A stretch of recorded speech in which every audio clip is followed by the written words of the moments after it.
हैं हम पाकिस्तान की इंटरनेशनल बेइज्जती का। पाकिस्तान की इंटरनेशनल बेइज्जती में उसका जो भारत के साथ कंपटीशन है वो भारी पड़ गया। क्या हुआ, पूरी कहानी आज आपको सिखाते हैं।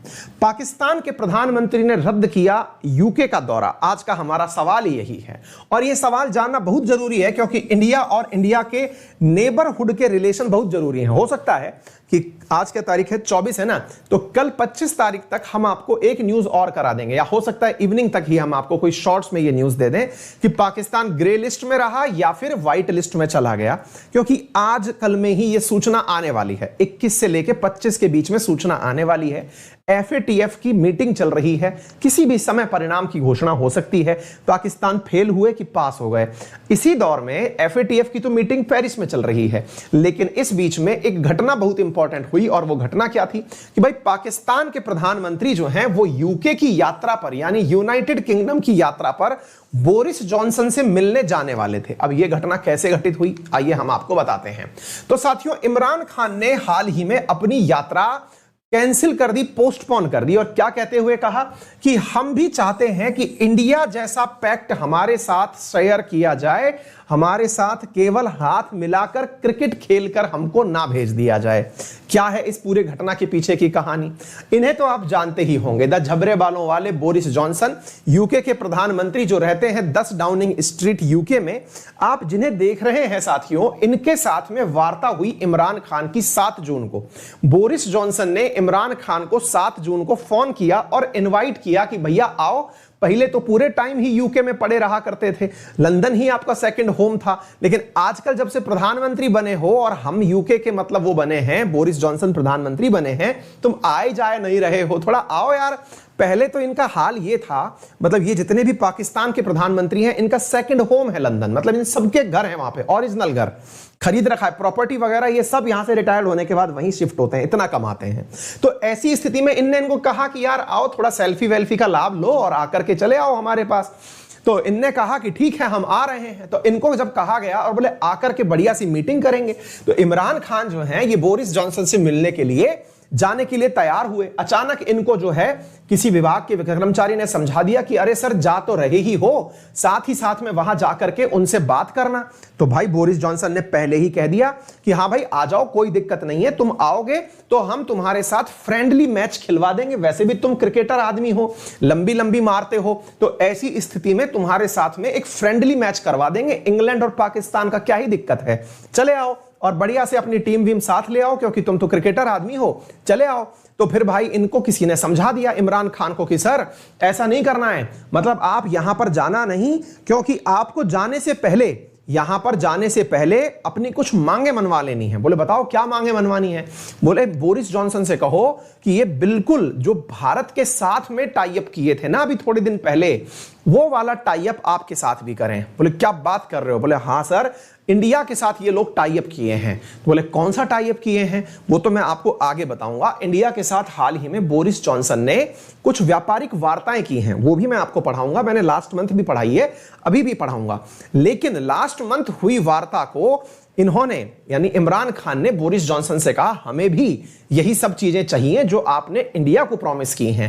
बोले बेटा ये कोई देश का विभाजन थोड़ी है, तो तुम मांगे तो तुम्हारी बात हमने मान ली, सॉरी बेटा ना हो पाएगा ऐसा।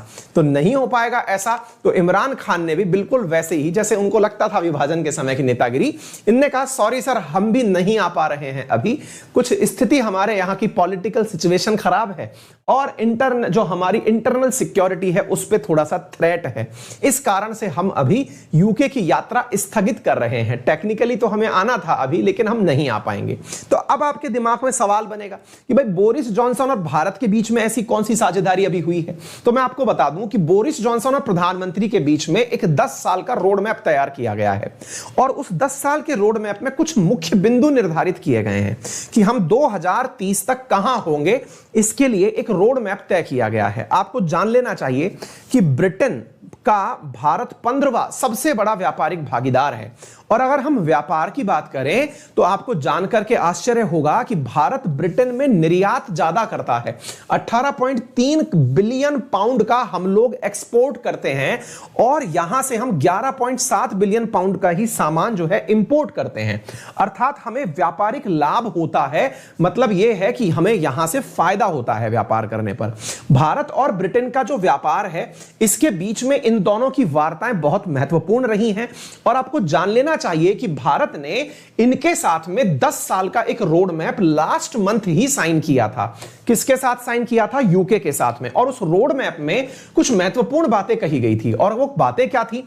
इंडिया ने यूके के साथ में 10 साल का यानी कि 2030 तक का एक रोड मैप तैयार किया था और उसमें क्या कहा था कि हम 2030 तक अपने व्यापार को कहां ले जाएंगे। तो जरा देखें, भारत ने कहा यूके से कि आप चिंता मत करिए, हम अपने ट्रेड को जो अभी लगभग 20 बिलियन पाउंड का हो रहा है, इसे बढ़ा करके 2020-30 तक 40 बिलियन पाउंड का कर देंगे। नंबर एक, यानी कि ट्रेड को हम लोग डबल करेंगे। नंबर दूसरा, इसे पहचानिए, यह बहुत ही इंपॉर्टेंट बात है, आपको लगना चाहिए कि इंडिया कितनी बड़ी पावर है। सोचिए, भारत ने कहा कि वो 533 मिलियन पाउंड का निवेश ब्रिटेन में करेगा। दोबारा देखिए साथियों, कितनी महत्वपूर्ण बात कही है भारत ने। भारत ने कहा था ब्रिटेन के साथ कि आप चिंता मत करिए, आपके यहां इन्वेस्टमेंट करने इंडिया आएगा। आपको जान लेना चाहिए, जीडीपी के मामले में इंडिया यूके से बड़ा देश है, पैसा हमारे पास ज्यादा है। वो बात दूसरी है कि जनसंख्या ज्यादा होने पर कैपिटा इनकम कम हो जाती है और वो पर कैपिटा इनकम कम होने के कारण हम दुनिया में गरीब काउंट किए जाते हैं। लेकिन अगर जीडीपी मिला दी जाए तो हम भैया इनसे बहुत ऊपर हैं। परचेजिंग पावर पैरिटी में हम दुनिया के टॉप देशों में आते हैं। तो इंडिया ने कहा लोड मत लीजिए, 533 मिलियन पाउंड का निवेश इंडिया करेगा, जिससे आप लोगों को नौकरी मिलेगी। चिंता मत करिए, 6000 ब्रिटेन के लोगों को हम नौकरी देंगे आपके वहां आकर।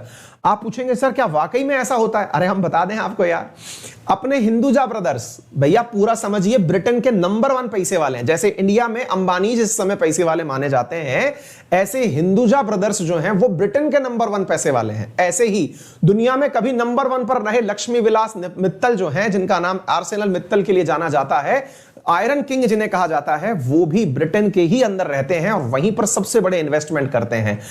भाग करके गए हुए छिपे हुए भगोड़े जैसे कि विजय माल्या, वो भी वहीं जाकर के छिपे हुए हैं और वहीं पर बड़ा निवेश करके रखे हुए हैं। आधार पूना वाले को कोई मंत्री धमका दिया कि बेटा अगर तुमने इंजेक्शन नहीं दिया तो तुम्हारे इंजेक्शन लगा देंगे, वो भी लिपक लिया और यूके पहुंच गया।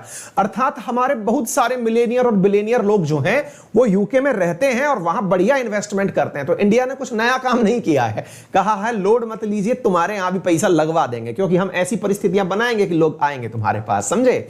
इसके अलावा यहां पर एक चीज और भी कही गई और वो ये है कि 200 मिलियन पाउंड की भी एक डील हुई। आप में से कई लोग पूछेंगे सर ईमानदारी की बात ये बताओ कि अगर यही सब कुछ था तो क्या पाकिस्तान ये कह रहा था कि हमारे साथ भी 10 साल के लिए इंडिया वाला ही डील साइन करो? मतलब पाकिस्तान ये कह रहा है कि वो भी ब्रिटेन में पैसा लगाएगा? नहीं भाई, वो दूसरा वाला बात कर रहा है। और वो क्या बात कर रहा है?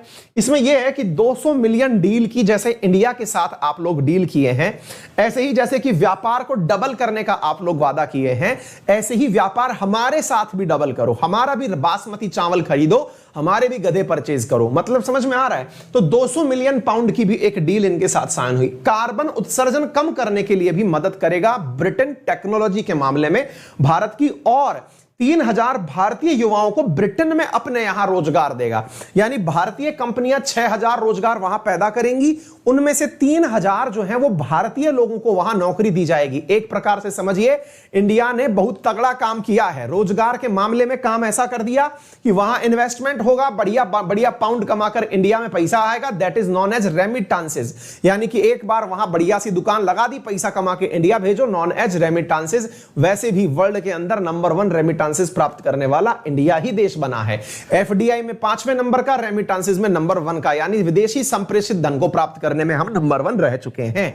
उम्मीद है आपको यह बात भी समझ में आ गई होगी। क्लियर है? तो पाकिस्तान का ये जो दुख है ये समझ में आता है। वो सोच रहे थे कि जब वो जाएं तो इनके साथ भी ऐसा ही रोड मैप बना करके बोरिस जॉनसन बात करें।